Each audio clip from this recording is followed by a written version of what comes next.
It's time for the Beach Brothers Show. Beach Brothers, Virginia business and politics.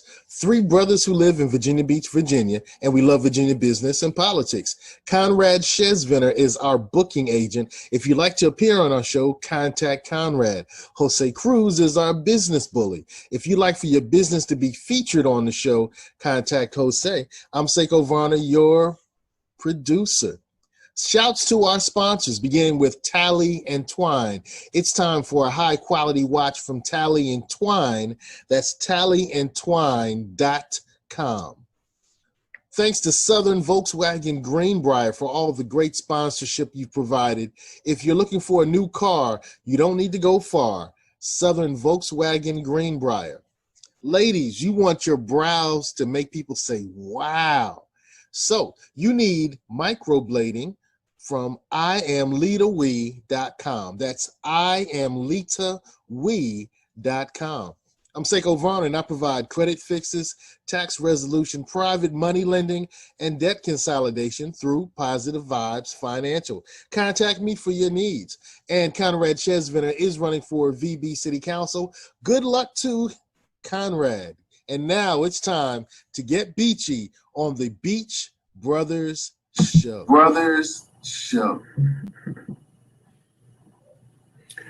Welcome one, welcome all. Great evening, Beach Brothers Show viewers. We're the show that keeps it beachy. We're the show that goes down on Virginia politics and business, keeping VB number one, VB1, as always. I want to complete my business shout-outs up front. My favorite Atlantic Avenue place for a tasty burger and crinkle-cut fries is 21st Street Grill. They're hard smoothies made inside of pineapples. They're pretty nice. If seafood is your thing, and catching food on the run is too, check out Cap'n Krabby, the great food truck run by MJ Medler. More on food trucks in a bit. And if you're out and about looking for these great food stops, make sure you're driving a car straight from Southern Volkswagen in Chesapeake, 1248 South Military Highway. Speak with Cynthia Rawlings and Charlie Roy and get you a car for food trips. Now, I want you guys to take a look around Virginia Beach and get a feel for it. You like it? I love it. But that love manifests in improvement too. And I want Virginia Beach to be even better. You know who else does? The Virginia Beach Democratic Committee. You want even better for Virginia Beach, and they're recommending a team of people to get that even better job done. Mayor, city council, school board, a team of hard-nosed candidates for Virginia Beach office, and I'm on that team. They would like you to vote for me for Rose Hall's seat on Virginia Beach City Council. They chose me because of my even better ideals. Strengthen flood mitigation, helping HRT become a rapid bus transit system, encourage plentiful affordable housing, solidify school budget, open the door for high-tech jobs, get citywide Wi-Fi, improve social equity, make community policing trustworthy, embolden the city's representative democracy. That's all me. I know you want even better too. So vote Conrad Shesviner for Rose Hall. Tonight's guest comes to us all the way from Richmond. She's Councilwoman Stephanie Lynch, and she wants even better too. She is a graduate of C.D. Hilton High, and she attended VCU after being sold on it after her first tour. She was struck by Richmond's sights, the architecture, the James River, the diversity of it all. At VCU, she was Academic Affairs Chair and on the Senate for Student Government, working with the Go Green Initiative. She's worked inside Richmond nonprofits.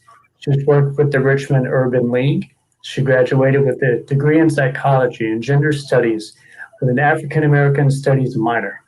She's worked deep in many Richmond communities, returning to VCU for a master's in social work and policy practice.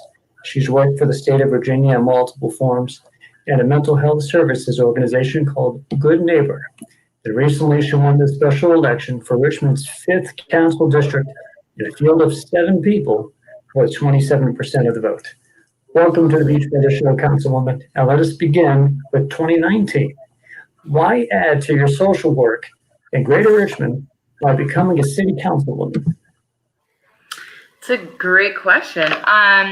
Well, I mean, I think first and foremost, what we've probably recognized more than ever in this moment, after the tragic death of George Floyd and so many countless others, is that the local level is really where the rubber meets the road. And I think folks are really starting to pay attention and are clued in to the fact that the policies that we enact and implement on the local level can actually have a greater impact to reduce, and a tangible impact to reduce racial and economic disparities in our communities than the federal level even can. So for me, I've really devoted my life to trying to address those inequities in our community. And I've worked at the state level as both an advocate and a lobbyist for healthcare access and mental health and disability services, addiction recovery treatment services for about 10 years. And I really saw, and I think most of us are starting to identify this now with the advent of all these issues coming to the forefront here, that there is a breakdown at the local level. So we can design a perfect system in the ivory tower.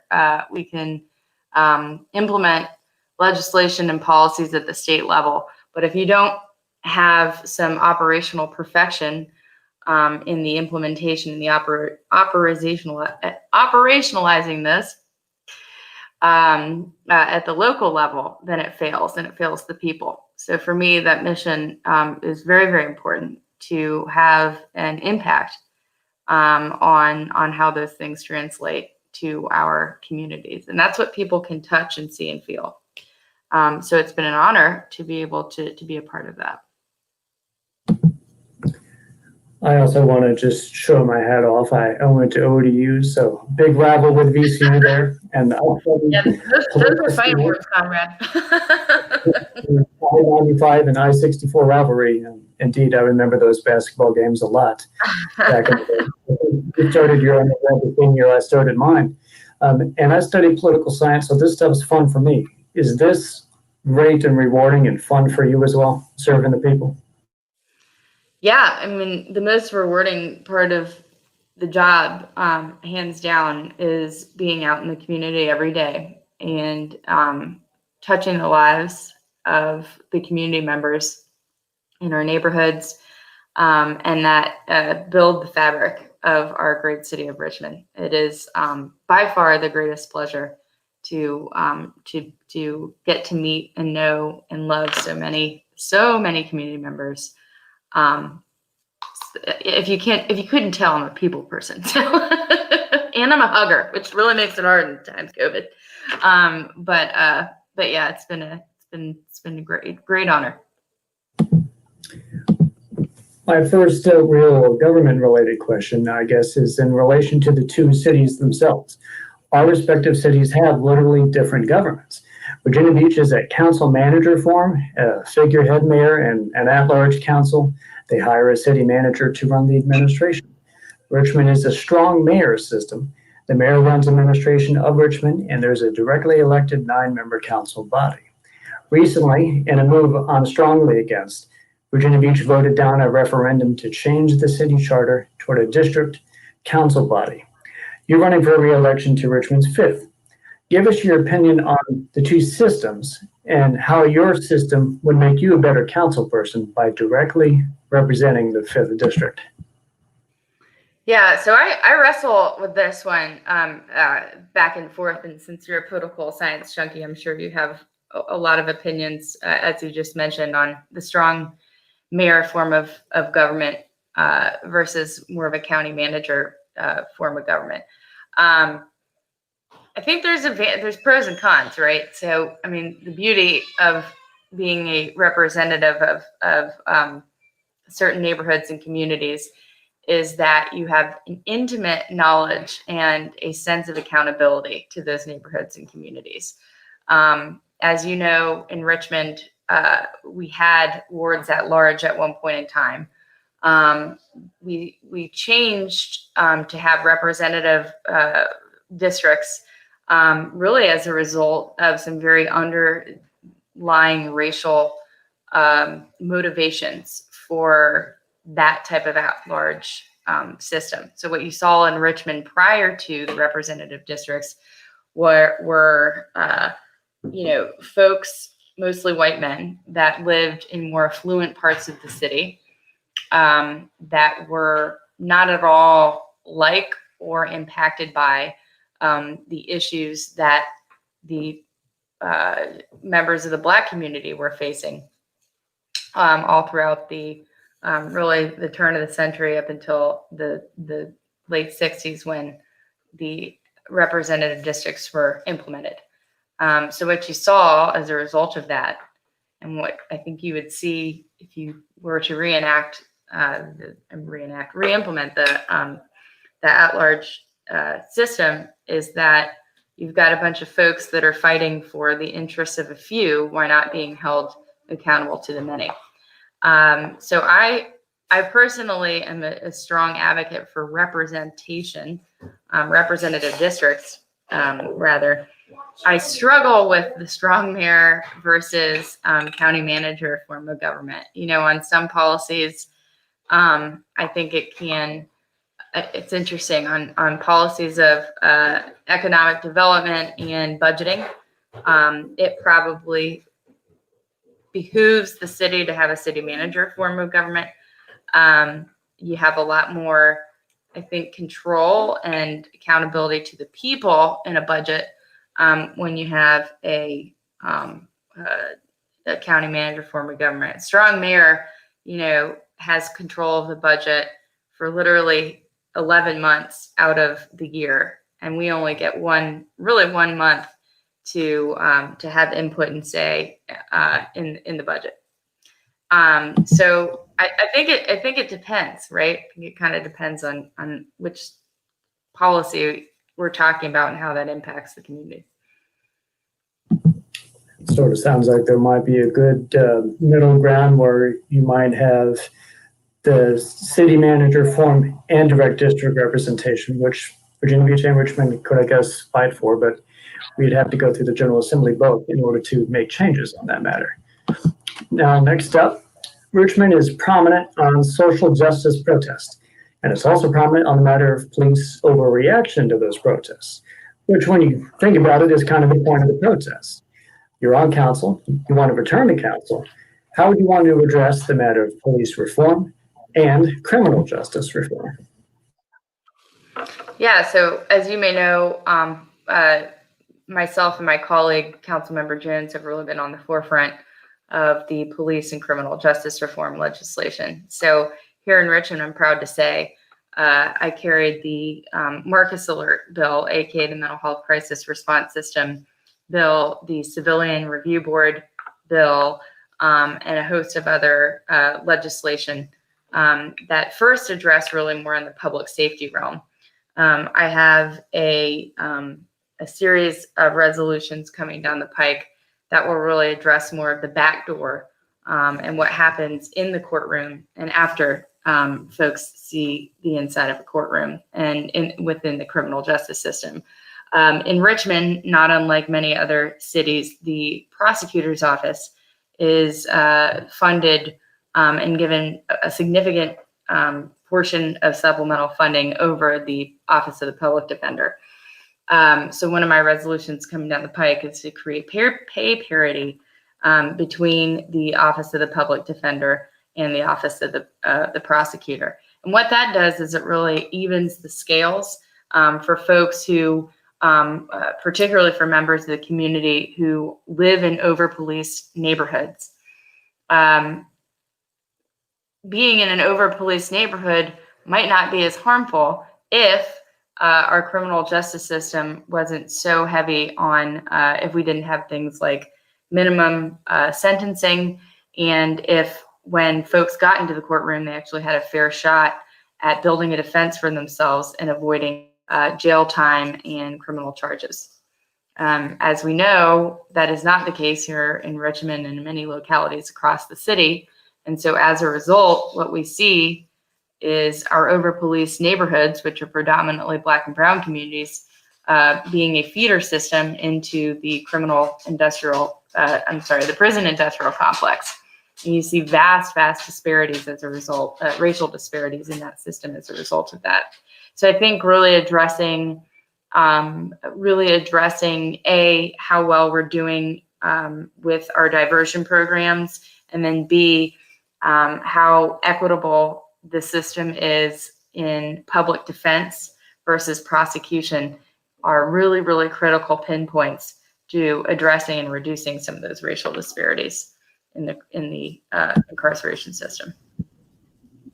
I like a lot of the sounds of that. I want to switch a little bit. You over might to steal it, Conrad, for your campaign. I don't know. Maybe I'll copy and paste it. Maybe I'll give you some tidbits. Paraphrase. I'll paraphrase Councilwoman Lynch. Virginia Beach's transit falls under a broad Hampton Roads transit system, HRT. Richmond has GRTC. We have our own long-term struggles with public transit improvement. And I want a rapid bus transit system. And since we have the ear of Richmond's 5th District Councilwoman, we want to know how you'd like to address transit infrastructure and roadways in the 5th District and beyond. Yeah, so as a current member of the Richmond Regional Transportation Organization, which was recently formed as a result of last session's bill, which basically took our gas tax, taking a portion of our gas tax, bundling it into one fund, and then reallocating it to the localities for public transportation and road and transportation infrastructure. I think the fight lies ahead in getting the surrounding counties to pay their fair share and to really invest in a public transportation. What we do know is that the majority of jobs and higher paying jobs and prevailing wage paying jobs are in the counties, right? But we do not, as a city, have a robust public transit system to make sure that we create access for those in lower income communities to get to those jobs.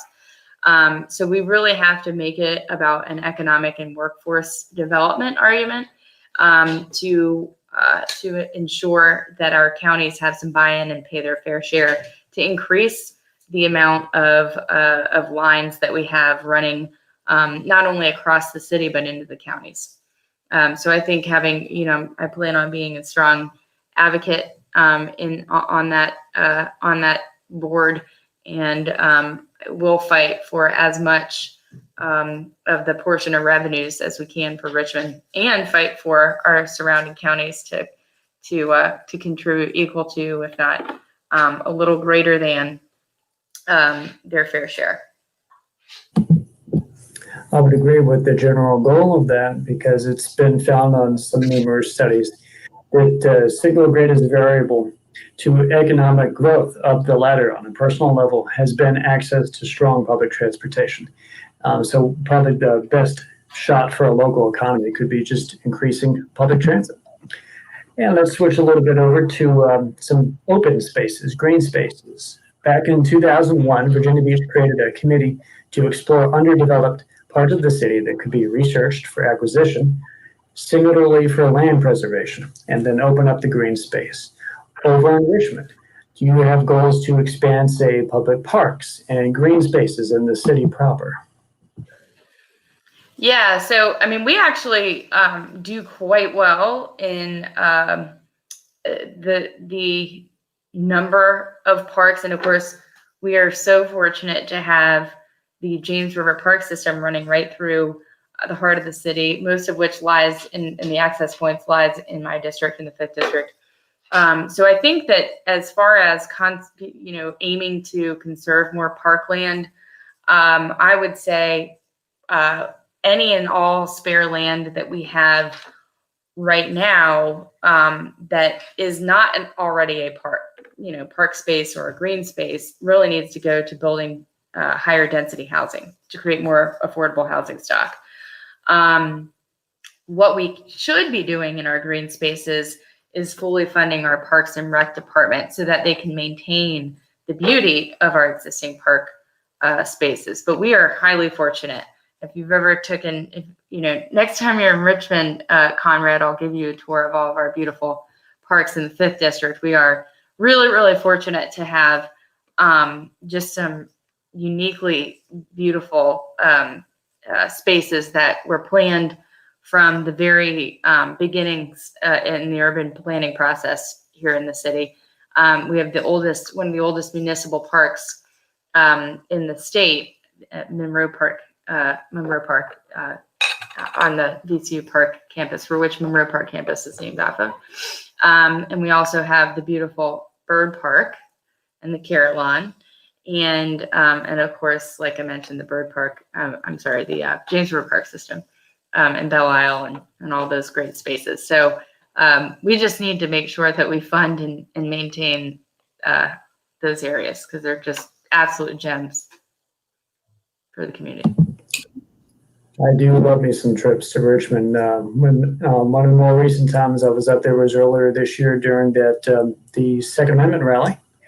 And I dressed up in my Captain America gear to try to counter-protest a little bit. And I arrived just a bit late, but that was the last time I was in Richmond. It was a great trip. I love to visit the General Assembly whenever I get a chance. Now, over to COVID. Even prior to the economic effects of COVID-19, eviction was a threat to low-income people. So much is built into the legal system to strengthen the ability of property owners to evict struggling people. Do you have a wish to address such a thing in Richmond, especially now that eviction is a threat to significantly more Richmond folks due to the economy? Yeah, absolutely. I'd say that's probably one of my number one issues and mountains to die on. I've got a couple mountains to die on: ex-offender rights, reforming the criminal justice system, and evictions and affordable housing, which I think are at the very crux of dismantling racial inequity in our country. We have almost 2,000 folks on the eviction docket in Richmond City alone. About 400 of those folks are in the 5th District. I fought very, very hard I was the only city council member actually to put in a budget amendment this go around with the budget negotiations. And I was able to get $300,000, one-time disbursement of $300,000, and then hopefully another additional $300,000 to create some economic relief for folks experiencing homelessness and eviction. And then also was a very strong advocate for the additional $6 million that we put towards our own eviction relief program. The problem with the eviction diversion, if there's one issue I have with the eviction diversion program as it stands, is that the eligibility criteria really limits the relief only to those that can prove that they lost their employment during the pandemic. So of course, prior to the pandemic, we had almost 1,600 people on the eviction docket. So what are we doing for those folks? That's kind of what I'm hoping my $300,000, my hopefully $600,000 is going to be geared towards, is for those that slip through the cracks in the eligibility criteria. We have to do more affordable housing. We have to. The reason why people are getting evicted is because they cannot afford their monthly rents. When you have rents, your average rental unit is over $1,000, but yet our average city income is $35,000. People are spending well over the recommended a third of their monthly paycheck on just to live, which is criminal in itself. So we have to create deep subsidies to do much more units at 30% of the annual median income, which means units at more like $600 per month, so that people can actually afford to live in their homes. But until we address that from a systemic perspective, until we get more affordable housing stock, it's going to be really, really quite difficult to keep our eviction rates down. Seems like there's a more honorable thing to fight for, and definitely something I would want to see here in Virginia Beach as well. My next up question would be regarding education. And the Beach Brothers Show will never shy away from wanting quality education. All three of us, Seko, Jose, and I, including this little city council candidate, want public education to be top of the line. But quality shouldn't be reserved for the top. And Richmond, how would you like to address ways to improve equity in public schools? Yeah, so it's interesting because Richmond has one of the highest per pupil expenditures in the state. We spend about $22,000 per pupil. And compared to Norfolk, which is our sister city down by your way, Conrad, they're spending a little over half that, right? So, and we have the same poverty thresholds, and essentially very, very similar. Tale of two cities, very, very similar. Actually, very, very similar in demographics and size and all that. There's no silver bullet to improving the public education system when you're talking that a quarter of your population is living below the federal poverty line. What we tend to see is that parental engagement is directly tied to student success, being that that's not always possible for some of our families because we have a lot of either single parents or seniors who are guardians who are raising their kids. We need more supports around families themselves in the communities where they are. So to me, having outreach social workers and wraparound supports that we can truly put and encase our families in to support them, that is a absolute critical, mission critical factor to ensuring student success. I also think, I'd be remiss not to say that our education system as a whole is fundamentally flawed. So I'm going to be that controversial person that continues to say standardized testing, doesn't work for everybody. And so I think there's a lot that we can do to improve the quality of our education by engaging students in their interests and applying the things that they're learning to real world, real life situations and events and circumstances that mean something to them. Your brain actually learns and functions off of, and you'll remember something to a greater extent if you're interested in it. There's a biological reason for that.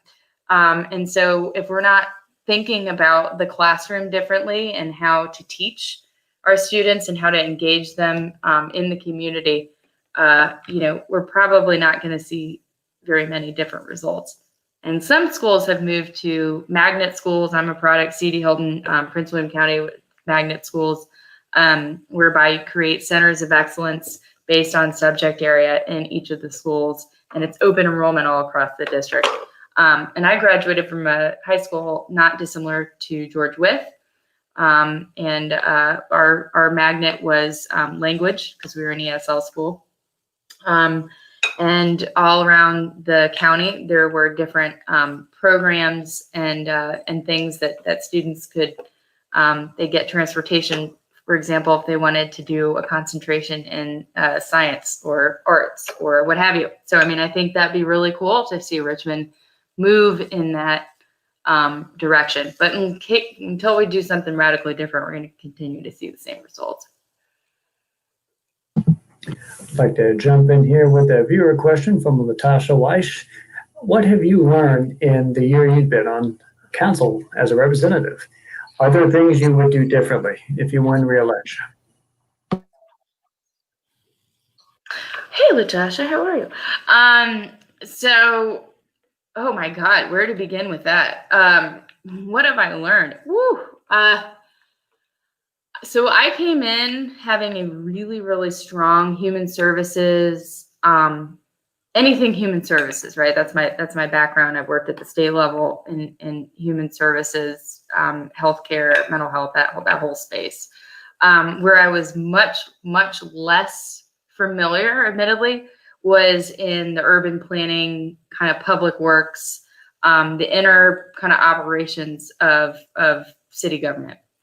And that was a steep learning curve, but I wanted to completely immerse myself in that subject matter so that I can be the best representative, not just to alleviate and try to dismantle racial inequities, but also just work on the basics, right? The basic core functions of city government.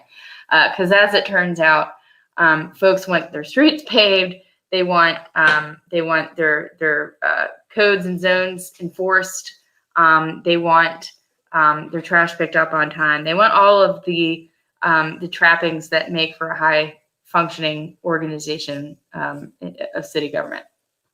So that was where I really kind of dove headfirst into that subject and that policy matter.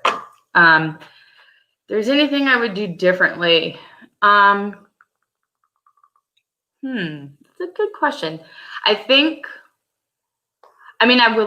It's so hard to answer because we are in such a just unprecedented time. I would have loved to spend a lot more time with doing kind of neighborhood teams. We kind of tried to implement a stronger relationship building opportunity amongst all the civic association presidents. I am a really firm believer that the strength of our communities really starts with our civic associations, and that they are the fabric and the heart of our neighborhoods, and they can be a wonderful, beautiful support to the neighbors in which they serve. So we tried to kind of establish more of a regular cadence of all of our civic association presidents meeting and having kind of more of a neighborhood teams model, which Dwight Jones, I think it was Dwight Jones it might have been Doug Wilder, who actually originally started the neighborhood teams concept. But unfortunately, due to the pandemic, we weren't able to kind of do as much engagement on that side as I probably would have liked. So going forward in the year ahead, would love to see that teams model come back to life, but that's been a little bit of a challenge given where we are. I would agree that getting in deep with the civic leagues and associations of a given city is a great way to feel the pulse of the people. And right here, I live in the Chimney Hill Association, and I went to their meeting last year. They seemingly only have about one per year. And the thing that they were really worried about was the amount of cars that are parked on the side of the road next to the driveways.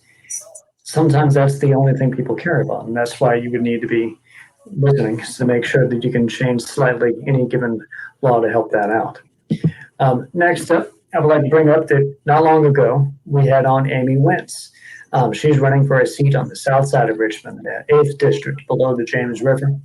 As you look toward Richmond's future from the 5th district, do you wish to take part in ways that would also help out the south side?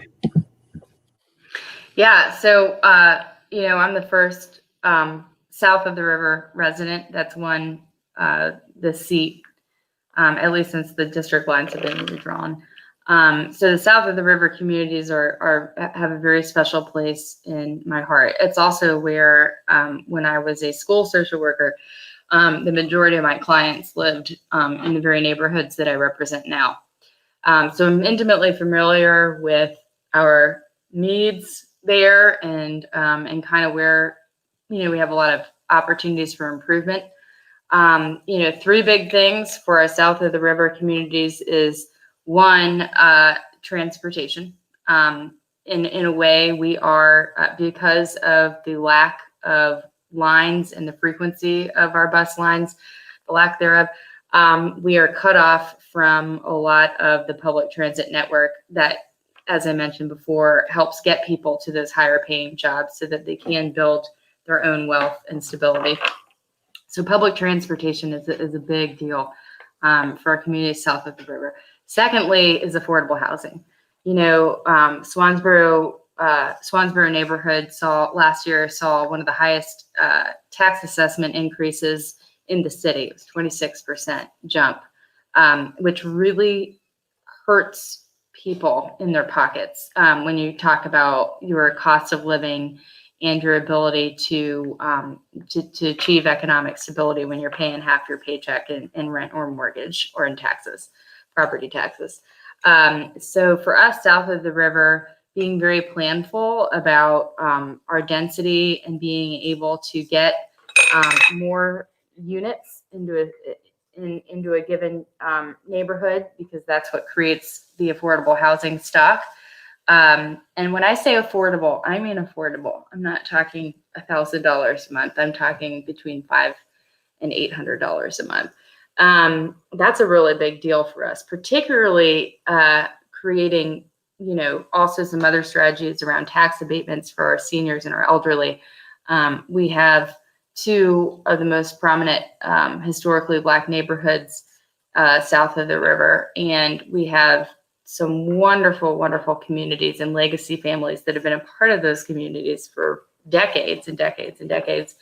And we have to ensure that as we're doing this economic growth, as we're doing any type of development, that we're not pushing anyone out or leaving anyone behind. So tax abatement programs are a wonderful strategy to be able to keep folks in their homes and keep the cost of living affordable. And the third is, believe it or not, is food access. We are in a living, breathing food desert over here south of the river. Our nearest, if you're in Swansboro or Swansboro West, our nearest grocery store is over 2 miles away, which is not in walking distance. And as I mentioned, if public transportation is an issue here and we only get a bus coming maybe once an hour, if that, maybe once every hour and a half, we create a significant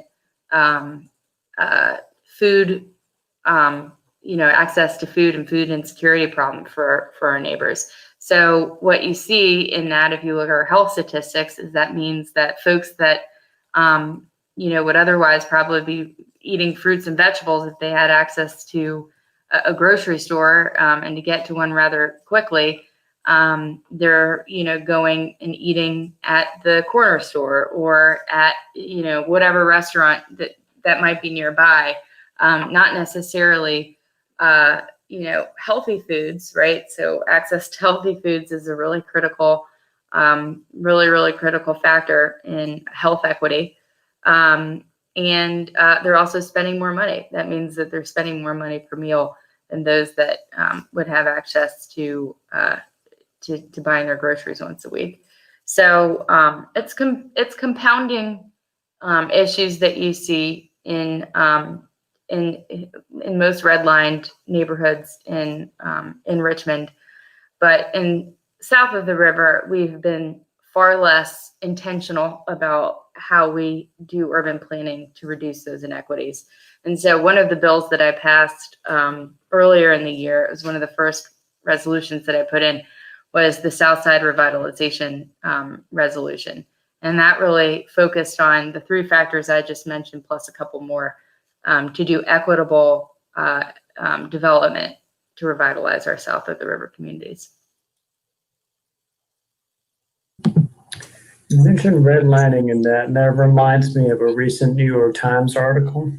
This wasn't listed in the prepared questions, but they mentioned that how decades of racist housing policy left neighborhoods sweating, and they mentioned it was all Richmond. So this is exactly what you were talking about when it comes to that. You're talking about the heat map.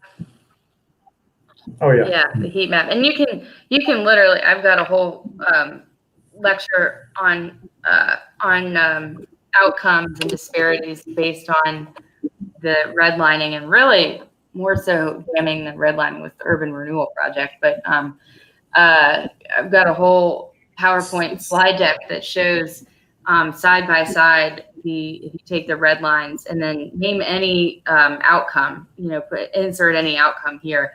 And it juxtaposed upon that map, you can see the disparities in the historically A and B neighborhoods versus the C and D neighborhoods, which the C and D neighborhoods were cut off by the banks and mortgage lenders to creating wealth in Black and brown communities. So, that was intentional, it was purposeful, and it was violent and nasty that happened. So we've got to reverse the redlining in Richmond for sure. Now, economic development is a general benefit, but the way it's done is always key. The most important part is the way in which it's done. And there are several developments here in Virginia Beach to be skeptical about, and I want Virginia Beach development to be both environmentally conscious as well as taxpayer friendly. Of course, this will bring us up to the Navy Hill development in Richmond, smack in downtown. What was it? What was your stance on it? What's your stance on future development in the same area?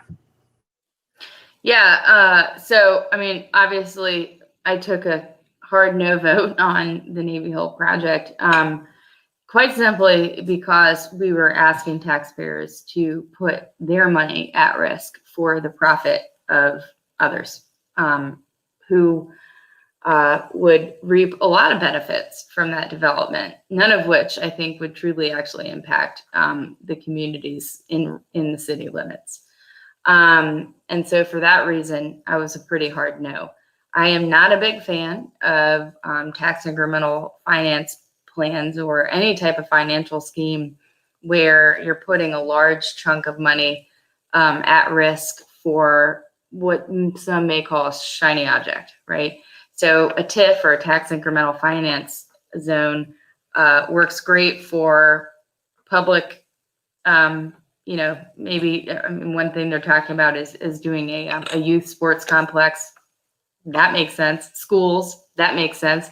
Public infrastructure like roads or improving our CSO, that makes sense. But a mega Coliseum, restaurant, shops complex, not sure that one really makes sense for me. And the community benefits were just lackluster.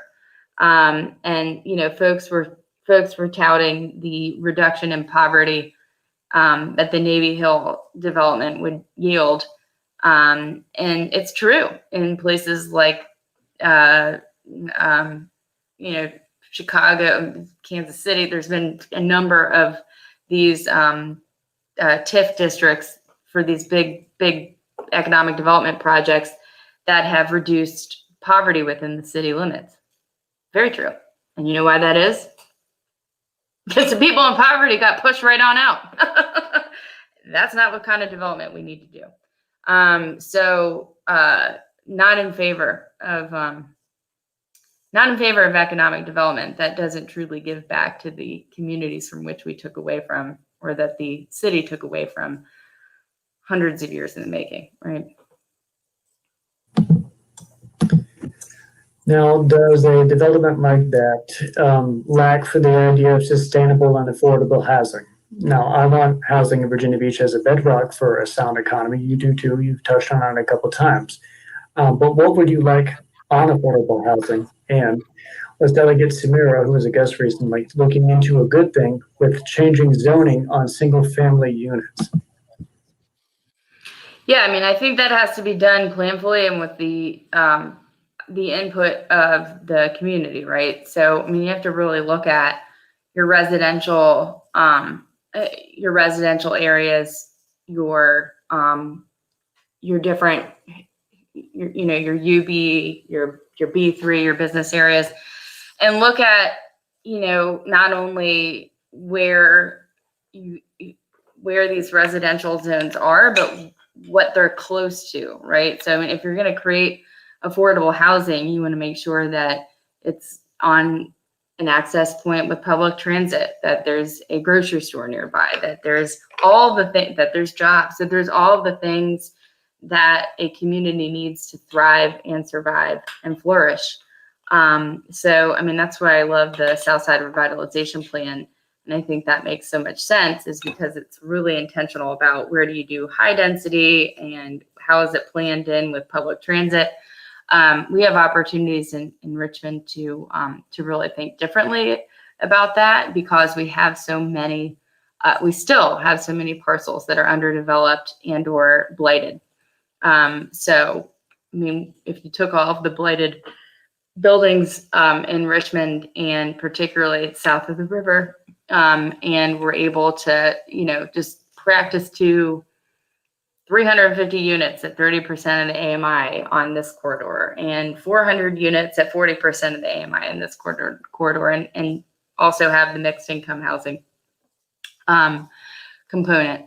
I think you have more opportunity. We're a blanker campus than our sisters in the Northern Virginia cities, and probably in Virginia Beach.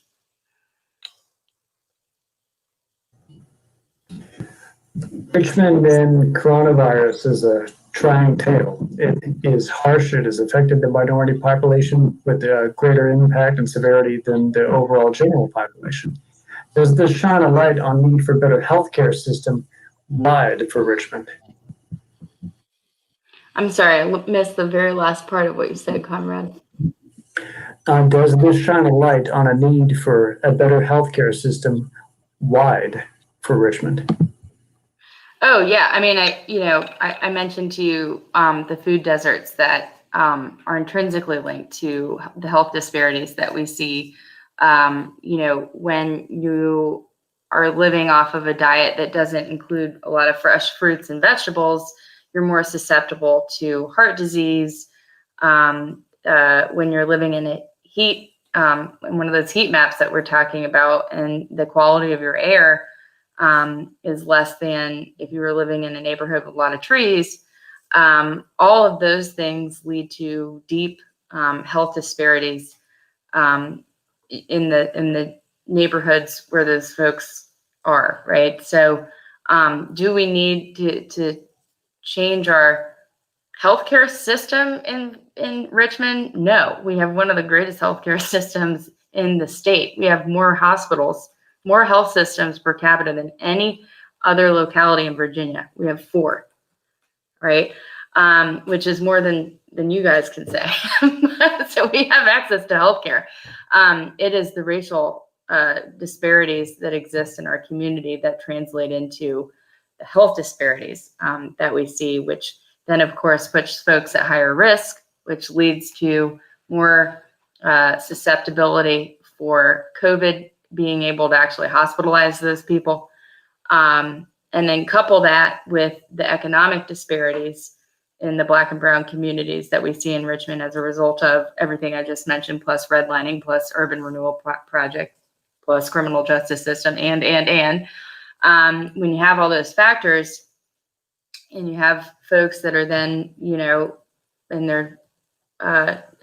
their jobs, exposing themselves as either essential workers or otherwise, the risk factor, it's easy to see why the risk factor for Black and brown lives is much, much higher than probably our more affluent neighbors in the city that don't have to be exposed or be in those circumstances.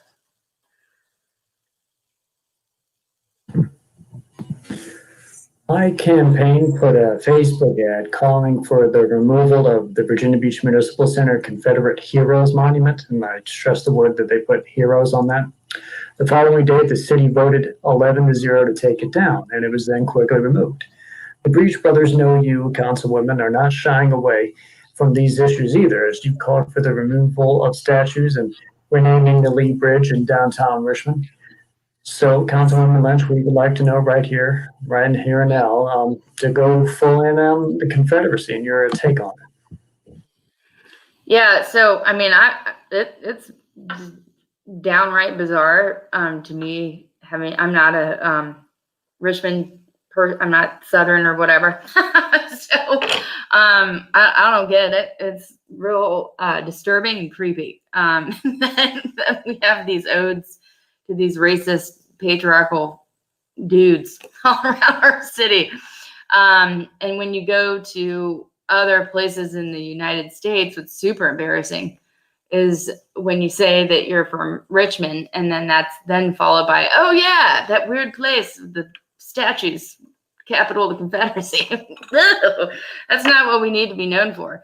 But so I'm all about taking it down and putting up statues to the true heroes, true community heroes from our great city, like Maggie Walker. I would love to see. I'm a huge Angela Davis fan. She did a stint here in Virginia for a little bit. I'd love to see something for her. Larry Bland, who's an amazing community member, who did amazing things for the city of Richmond. There's so many other people that we could be honoring. So many great women and men who we could be honoring and memorializing in our city, other than those people.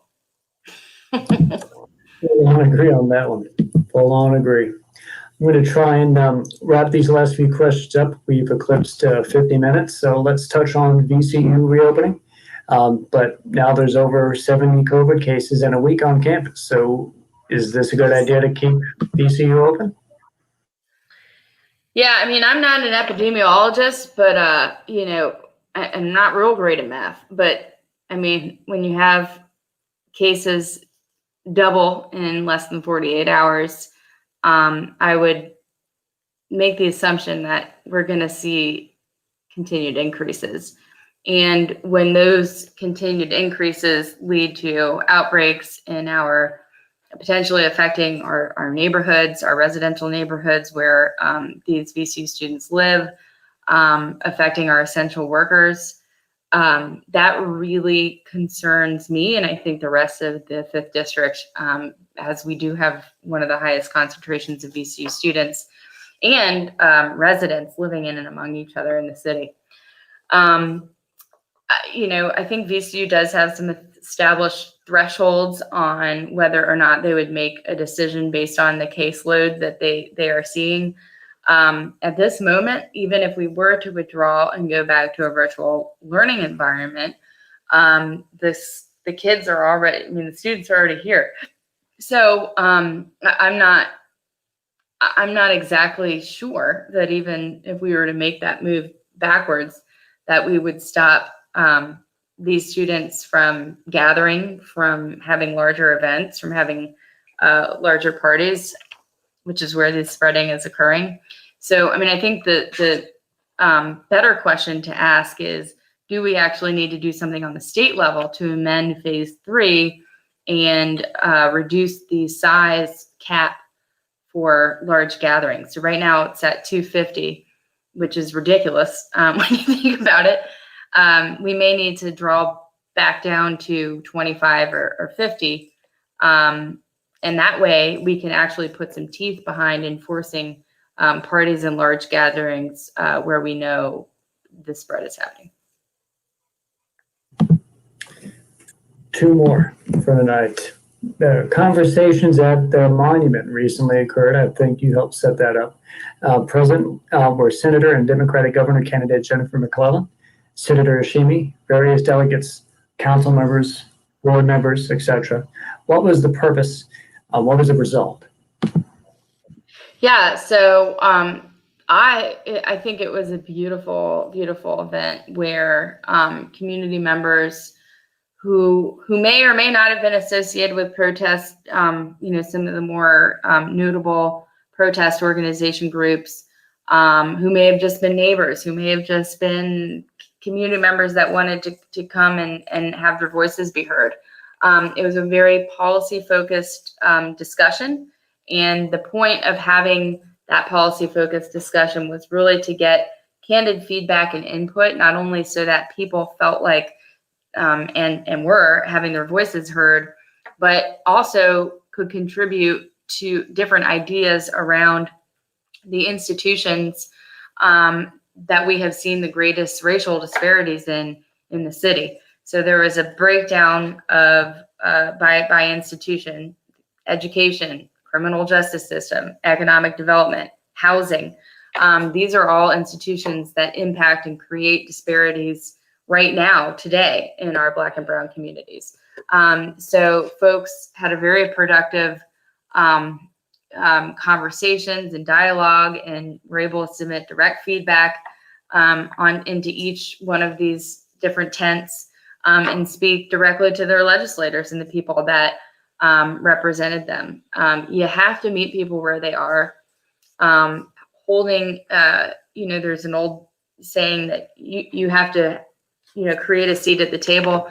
Well, why not actually bring the table to the people? How about that?